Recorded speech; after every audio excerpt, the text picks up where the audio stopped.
Quoi de mieux qu'un vélo neuf? Ça tombe bien, ton nouveau Riproc vient d'arriver. Un guide d'assemblage détaillé est disponible dans la boîte du vélo en complément de cette vidéo pour que ton Riproc soit prêt à rouler. Préparons ce vélo sans plus attendre pour que tu sois en pleine confiance sur les sentiers. Premièrement, il va falloir le déballer. Ouvre les ailettes en bas de la boîte et soulève le carton pour découvrir ton vélo. Ouvre la boîte d'accessoires pour récupérer tes outils, le manuel, la clé plate, la clé dynamométrique, les pédales, les catadioptres et les embouts hexagonaux. Tout ce qu'il faut pour assembler la bête. Mets de côté la boîte pour faire de la place et il va en falloir pour monter le vélo. Enlève le guidon du centre du colis, attention à ne pas endommager le vélo. Ensuite, ouvre les ailettes en bas de la roue avant et fais basculer le support pour libérer la roue. Te voilà maintenant avec un pied pour vélo en carton.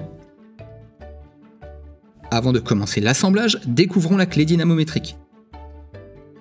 Cette petite clé est très utile et très importante. Elle te permet de serrer les vis à la bonne force pour rouler en toute sécurité.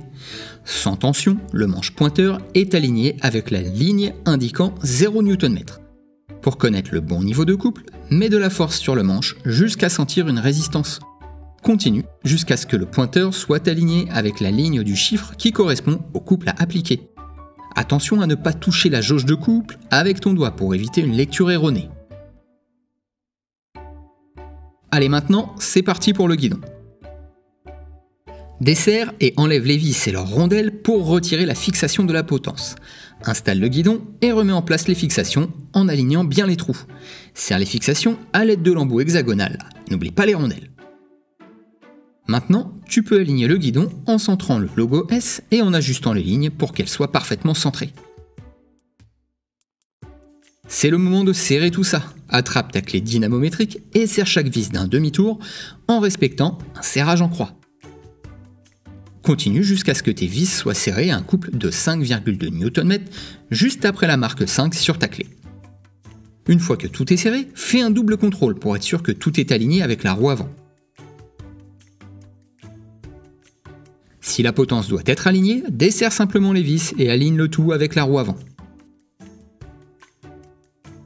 Une fois que c'est fait, resserre au couple de 5,2 Nm.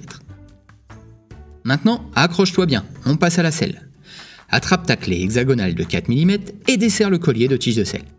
Si un jour tu souhaites investir dans une tige de selle télescopique, le Riproc est prévu pour. Il te suffira de te rendre avec ton vélo dans un magasin Specialized et de laisser faire les pros pour son installation. Afin de parfaitement ajuster la hauteur de selle, on commence par la régler à une hauteur qui semble correcte et on serre le collier entre 6,5 et 7 Nm. En étant assis sur la selle, tu dois pouvoir toucher le sol avec la pointe des pieds et tes genoux doivent être légèrement fléchis. Augmente ou diminue la hauteur de selle jusqu'à obtenir ce résultat. Quand tu ajustes la hauteur de selle, fais attention à ne pas dépasser la ligne d'insertion minimum. Une fois trouvé la bonne position, aligne la selle avec le centre du vélo et resserre le collier entre 6,5 et 7 Nm. Par contre, sans pédale, tu ne pourras pas aller très loin. Attrape la clé plate et tes pédales. Tu vois les marquages L et R? Eh bien ça veut dire gauche et droite en anglais. Les stickers indiquent des pas de vis différenciés. Attrape l'axe pour visser la pédale à la main. La droite se visse dans le sens des aiguilles d'une montre et la gauche est inversée. Serre jusqu'à sentir une résistance.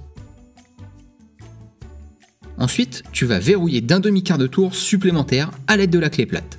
Suis le même procédé pour l'autre côté.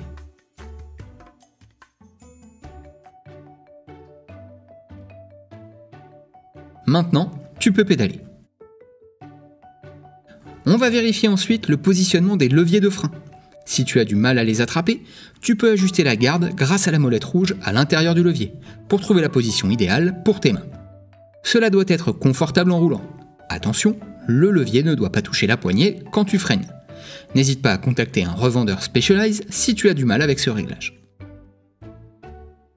La visibilité est également importante. Attrape les deux catadioptres et utilise un tournevis Phillips pour les installer. Pour rappel, le blanc va à l'avant et le rouge à l'arrière. Si tu veux être efficace pour avancer, il faut savoir changer les vitesses. Sur le côté droit de ton guidon, tu retrouves deux leviers pour les vitesses. Celui du haut te permet d'aller sur une vitesse plus dure pour rouler plus vite, et celui du bas sur une vitesse plus facile pour les monter. Avant d'aller rouler, on va se faire un dernier contrôle de sécurité. S'il y a le moindre souci, contacte ton revendeur Specialized.